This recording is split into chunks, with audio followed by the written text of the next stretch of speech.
Back in 2022, I created at the time what I considered to be the perfect Mario Maker level. But a part of me wondered if that really was the best level possible, or if I'd missed something.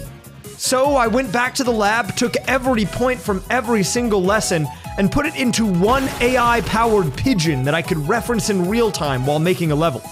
My goal today is to create a new level with the help of my robotic pigeon friend that's even better than the one that I made before.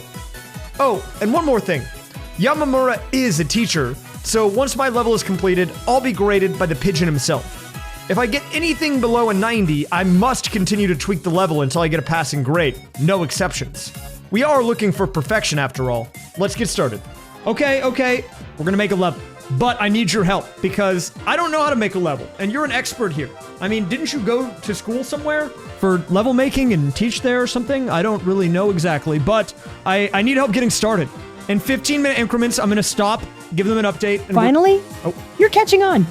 Yes, I did indeed teach at the prestigious Featherfall Institute of Interactive Arts. Wow. Where I enlightened young minds with my game design expertise. Incredible. It's important to consider cohesion and familiarity. For your first endeavor, I recommend starting with the classic Super Mario Bros. Style. Okay. As for the theme, let's go with the ever-popular Mushroom Kingdom. Okay. It's a timeless setting that players will instantly recognize. How about a vertically scrolling level where the goal is to ascend to the top while avoiding obstacles and collecting coins along the way? Vertical scrolling. Cool. So since we can only do a vertical scrolling level in a subworld, should we start the level by having the player go into a pipe? Instead of having the entire level in the subworld, we can start the level in the main world and use a vertical sub-area for the ascending portion. Okay, I think we have a good starting point. Based on what Yamamura has told us, they want to make it a seamless transition. We don't need unnecessary pipe transitions. We're going to do some basic platforming here. So I'm thinking maybe we do something like that. And I want to maybe do like a little cave entry type thing. I'm trying to just make it like a little kind of ambient experience. Like I want to just make it seem like, okay, this is going to kind of lead into the cave structure. And then we'll say like the cave entrance is like down in this area and you have to like go over there. Maybe this can actually be where the pipe is. So it's almost like you can see that you're going to be going down here. Wait, can you put this here? That's fine. We're gonna make like a little drop downs here. Maybe we'll make it a little wider. Honestly, I think this is a nice little start. I think this is a good solid beginning here. Foundationally, we've got a nice thing going. Okay, so we're gonna start our subworld and we're gonna have vertical going up, right? So we need to make sure that we're coming out of the pipe, like here. We'll put like an exit pipe. Maybe we put it like in the side. If we want to make it actually like integrate in fully, we can do like something like that, maybe. And then we like drag it down. Okay, now we're gonna have our exit area. What if it's this? It just dumps you out and you die. You do this whole level and you come out of the pipe and you're dead. This is gonna be our start. And then maybe like you gotta traverse up out of the cave. Move him over like that. And then we'll do like one, like kind of off center, a little bit like that. And we drag it down. Do they get covered up by that? Nice. That's not bad. That's not bad. Oh, look, I'll say it. It's pretty good. Hello, Yamamura. Let me tell you what we've got so far. A nice little platforming stage with a mixture of different mushrooms and bridges and blocks. They make their way into a cave, which takes them into the subworld, a vertical section, a vertical platforming section, which we haven't filled out yet, but it's pretty long. There's a nice little cave section before eventually making their way to the goal. Who did he talk to? I'm talking to a pigeon. I'm not insane, I promise. Give him a second, he's thinking. It's Yamamura, not Yamara. Let's keep that in mind, shall we? Look, I didn't... Anyway, let's move on to your course design. My suggestion would be to add some challenging obstacles, like moving platforms, spikes, or even some enemies to spice things up. Additionally, consider placing some power-ups strategically throughout the course. As for coins, they can serve as guides to show players the intended path. It's best to start with simpler enemies, like Goombas or Koopas, to establish the basics. You can gradually introduce more challenging enemies like spikes or buzzy beetles as the level progresses. Okay. As for Bowser himself, I'd save him for the climactic finale. Ooh, Bowser finish. Okay, so they mentioned Goombas and Koopas at the beginning, and then spikes, buzzy beetles in the vertical, and then a Bowser finale. I want to make this be like the exit area, and then it goes into like a final Bowser fight. I think to get started, we're just gonna do some, like, back and forth stuff. I think this is gonna be a section that I'm gonna need some guidance from Yamamura on later on, because this... I don't vibe with whatever we have here. We'll put it, like, right here. Alright, so I'm thinking we come out of the pipe, and then we'll have, like, a platform here. This is gonna be where we put the checkpoint flag. I think we're gonna start adding some enemies. We'll put, like, a couple of Goombas in here. Let's put this guy here. Actually, we'll do a 2 wide. We'll do, like, 1 Koopa here, or like that. Actually, let's get rid of this guy. What can I do with this? Maybe we'll just make it like a little ledge at the beginning, like, this, bring it down. We're gonna have like a final bridge, you go fight Bowser and then win. Okay, Yamamura, you've been helping me make a level so far, and I'm about half an hour into it, and I want to give you some insight into what the level has so far. So the level starts in the overworld. There's a few easy lower level enemies, such as Goombas and Koopas in it. There is a vertical scrolling stage. Right now it doesn't have any enemies, but you want me to put some spikes and some buzzy beetles there. But right now it has a bunch of moving platforms and seesaws. And we've got a nice little platforming section before going across a bridge that will eventually have you fight Bowser. How about incorporating some obstacles or challenges unique to the cave section? Or some falling icicles that Mario must avoid? Icicles? Get creative, human. What? Ooh. Ooh. So I assume if I removed some of the moving platforms and added in some enemies, that would be good enough, but I can add in icicles if you want as well. Adding enemies to spice things up would indeed be a good idea.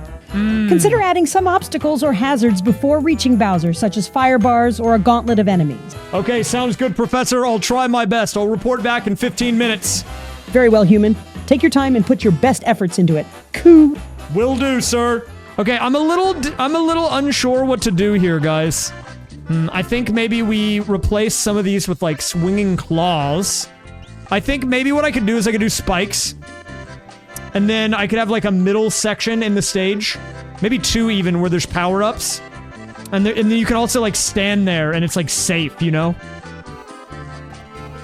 Oh god, the spikes are out! Oh no, wait a minute, we have to control the spikes! Dude, the spikes are running! Dude, how do I keep these guys in place? They need to not do that. There we go, we can just move that down, and then... There we go. We need to start prepping for the Bowser room. He mentioned, what, flame bars? Maybe we have, like a burner section. I want to make it kind of seem like we're going into Bowser's castle. And I feel like the little bars kind of gives the vibe. You kind of, like, come down around here like this.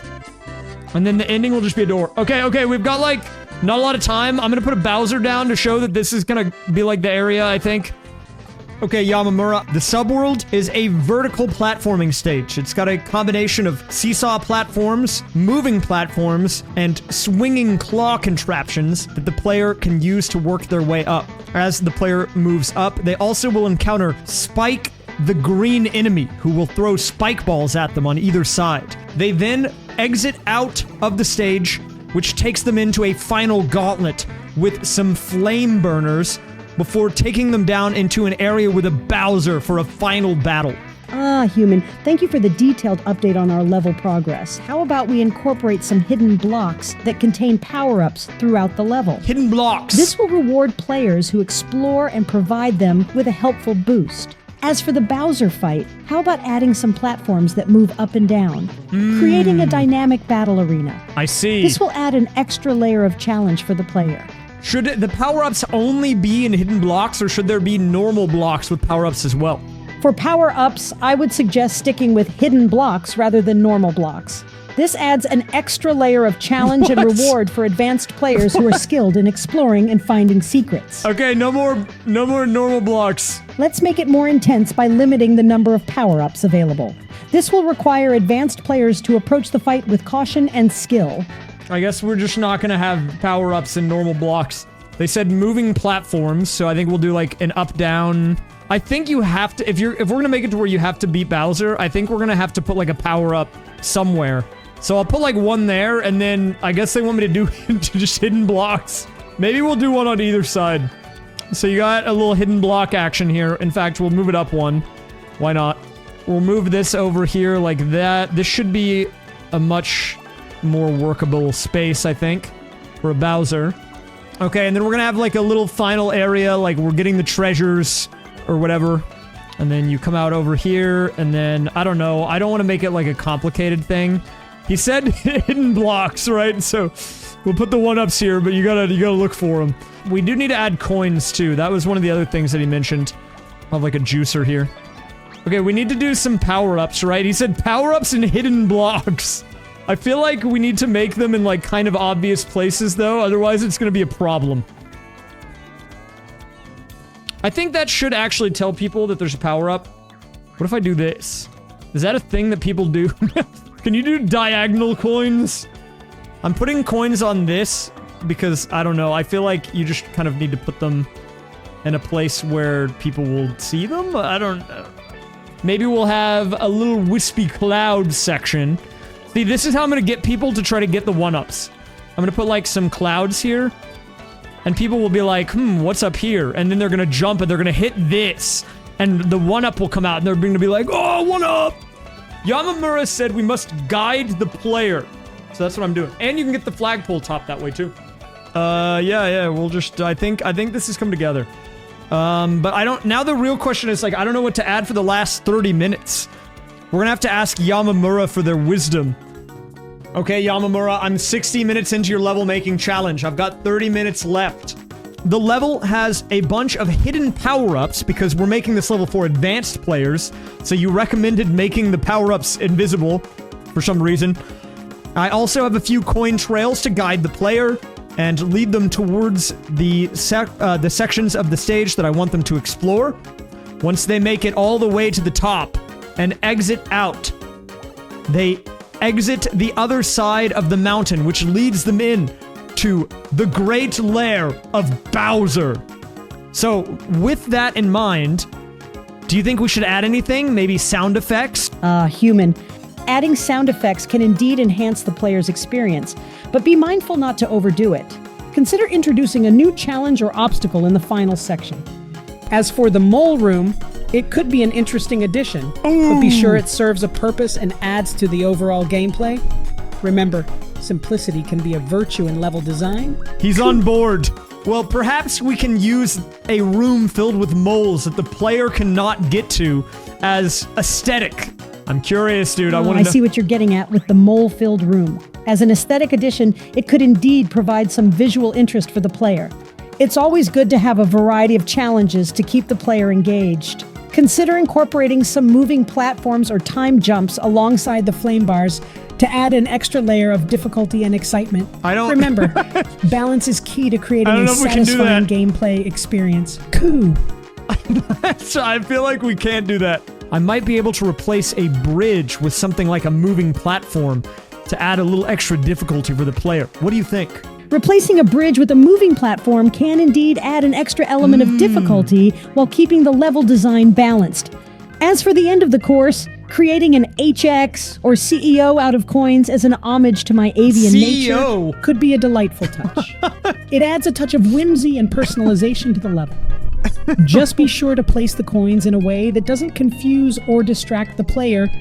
Okay, just to clarify, do you mean CEO or COO or THX? Since CEO aligns with my avian nature, let's go with that one. It adds a touch of humor and personalization to the level. What does CEO have to do with your avian nature? Are you like an executive at a business somewhere? Or like, what's the deal? What's going on with that? I just need to know.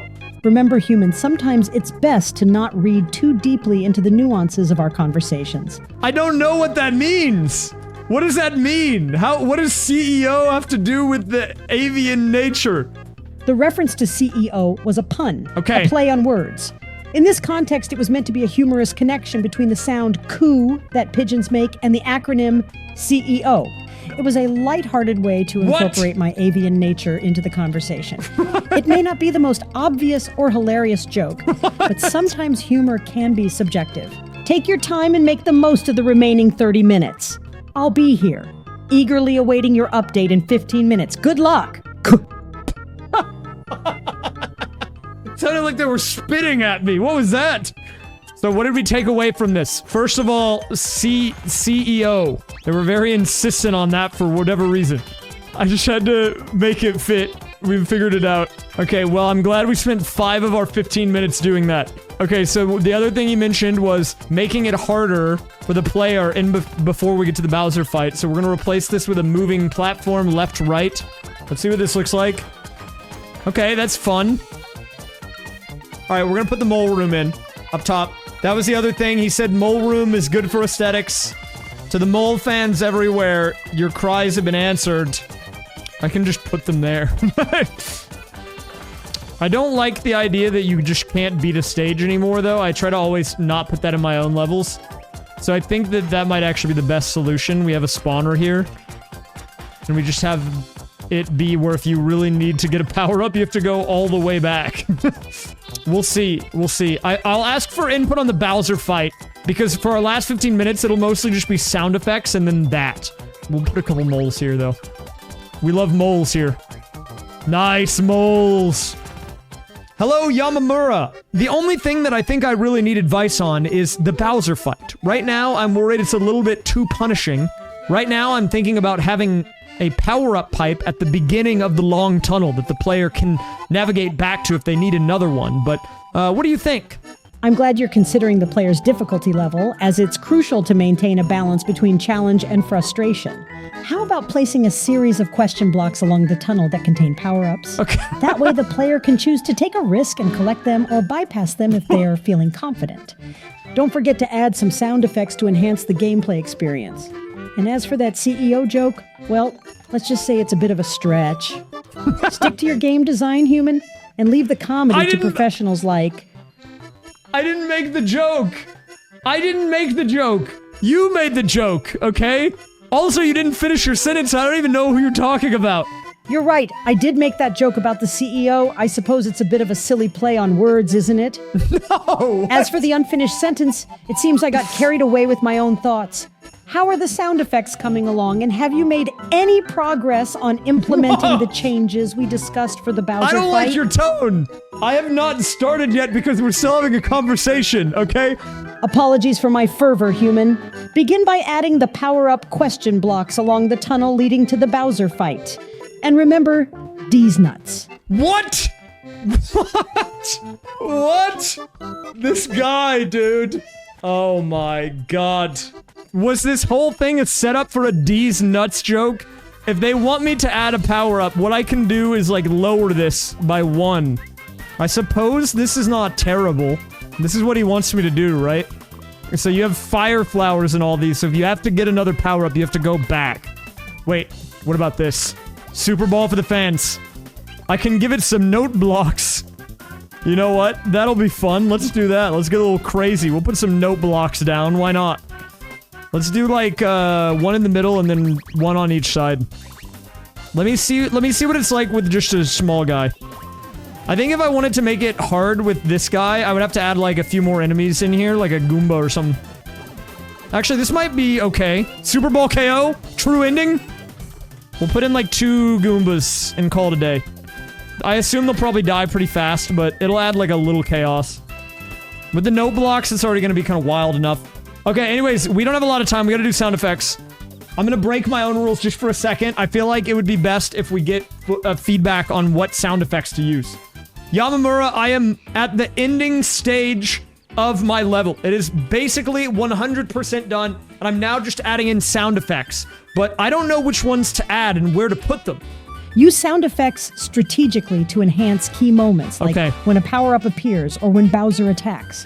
And please, for the love of all things feathery, make sure they're not too loud or obnoxious. Now go forth and make those final touches, human. Cool.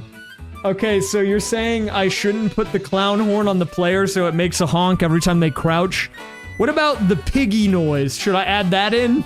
Oh, human, you never cease to amuse me with your creative choices. But no, I must advise against the clown horn. No! It may be entertaining for a moment, but it could quickly become irritating and distract from the gameplay experience. I wanted the clown As for the horn. piggy noise, well, it depends. Is there any thematic connection to pigs in your level? If not, it might be best to leave it out. Sorry, it's not a clown horn, it's a car horn. Does that make it any better?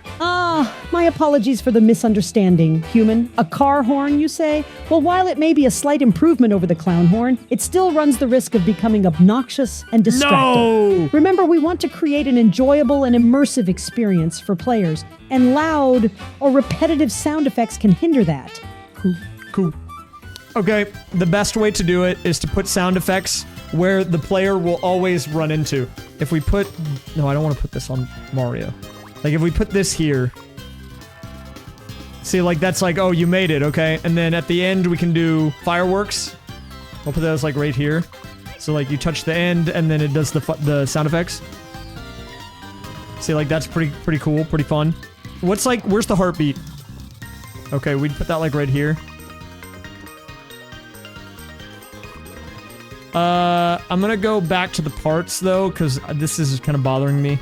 So I'm gonna move these in one on either side. I will put in one pig fart, though. The real ones know where to find the pigs, okay? Oh, crap. This is the final bit. I gotta get this in stat. We'll do it like that. COO. Maybe like, hey, you're about to go on an adventure type thing. Okay, alright. Alright, Yamamura, I have completed a 90-minute level-making challenge, and I want you to evaluate it based on what I've told you and give me a grade between 0 to 100. Just remember, my feathers are always honest, so brace yourself for my critique. Okay, yeah, this is the pigeon. Okay, I'm scared. I must say, I'm impressed with your level's structure and variety of platforming challenges. Your attention to detail, such as the coin trails and the hidden one-up mushrooms, that's good. shows that you've put thought into player guidance and reward systems. Yes. However, I have a few concerns. No. It's important to strike a balance between challenge and frustration. What? Ensure that the difficulty curve is smooth. Taking all of this into account, I would rate your level at a solid 85. What? It's a commendable effort, but there's always room for improvement. Keep refining your design skills. What? Dude, I needed a 90. I got an 85? Oh, God. First of all, the level does have a difficulty curve. The enemies in the first section are simplistic. They're only Goombas and Koopas. The middle vertical section contains moving platforms and spikes, which involves more intense platforming, and then it ends with a difficult boss fight. Another thing I forgot to mention was the inclusion of music, as well as appropriate sound effects as the player hits specific moments in the level. My apologies for not considering those additional aspects. Okay. Human. The inclusion of a difficulty curve, with the enemies becoming progressively more challenging as the level progresses, is indeed a positive aspect. That's good. It's great to hear that you've considered the good. player's skill progression in your level design. As for the inclusion of music and sound effects, they can greatly enhance the overall experience and immersion. Okay. Considering these new details, I would be happy to increase my rating go. to an 88. What? Keep up the good work, human. Co. What? Oh, crap. We have to make adjustments, dude. How do I gotta get 2 more points. What do I even change, man? I don't know. I appreciate your extra points, but I'm trying really hard to get a 90, and I don't know what else to add. I have a suggestion for you. Okay. How about adding some unique and creative elements to your level? What? Give it a try, human, and let's see if that helps you reach your desired grade of 90. Coo. Okay. I know what to do. We're gonna have a little on-off device, falls down, and then I'm gonna replace these power-ups with on-off blocks, and you have to hit it until the thing drops down, and then you kill a guy and you get a key. We do on-off, and then we put key in this guy. He's in here now. Okay, I've restructured my boss fight. Bowser is now in arena with you, with the objective of hitting on and off blocks on either side of the stage to make a muncher fall down on the side of the arena. And if you hit the on-off blocks 7 times, a muncher will fall down and kill a Goomba at the bottom, giving you a key and a way to escape the room. I must say, your revised boss fight concept sounds intriguing and adds a layer of strategic decision-making for the player. Taking these changes into account, I'm pleased to adjust your grade to a solid 92. Let's go! Well done, human. 92! Keep refining your level and don't be afraid to experiment with new ideas. Kuo. Okay, with all of this in mind, Yamamura, and a 92 secured on my grade. That's final, right? Can we just confirm that's final first? I need to get that on record, okay? Human. I must clarify that as an AI language model, I don't have the authority to officially grade or provide final grades. I made one final adjustment. Bowser was big, but because he's no longer required because of the on-off block contraption, I felt he was getting in the way of the player too much, so I made him a small Bowser. The size of Bowser is more of a design choice rather than a determining factor in the level's quality. Therefore, the adjustment you've made to Bowser's size doesn't affect the grade we have discussed earlier. Yamamura says size does not matter when it comes to Bowser fights. I don't know what that was. Based on everything I've told you about this level and all of the adjustments that I've made throughout it, I just need two things from you. 1, a level name, and 2, a level description. Human, I appreciate your kind words and the trust you've placed in me to name your level. It's an honor to be a part of your creative journey. Level name, Perilous Pigeon Plunge. Ooh. As for your level description, Perilous Pigeon Plunge sounds quite intriguing. For a 75 character description, I suggest something like soar and dodge through perilous platforms in this avian adventure. Whoa. Remember to keep it concise and enticing, just like a good course description should be. Cool. Cool. Based on what I've told you about the level and the description and title you've given me, what 2 themes should we select? I would recommend selecting the boss battle and short and sweet tags for your course, featuring a boss fight and a concise action-packed experience. The infamous D's Nuts tag. That one is certainly a peculiar addition by the game developers. Very peculiar. It's meant to be a humorous and unexpected tag for levels that incorporate a playful or unexpected element. Oh, However, it's not a tag that I would recommend using for your Perilous Pigeon Plunge course. Let's leave the D's Nuts tag for some other shenanigans, shall we? Okay. There's the level! Woo! It's up, everybody! All right, Yamamura, do you have anything you'd like to say to the YouTube audience? Greetings, fellow gamers! I hope you've enjoyed witnessing the creation of the Perilous Pigeon Plunge course. Remember, like, comment, and subscribe to the Humans channel to stay updated on more delightful and challenging Mario Maker content. Cool! Cool!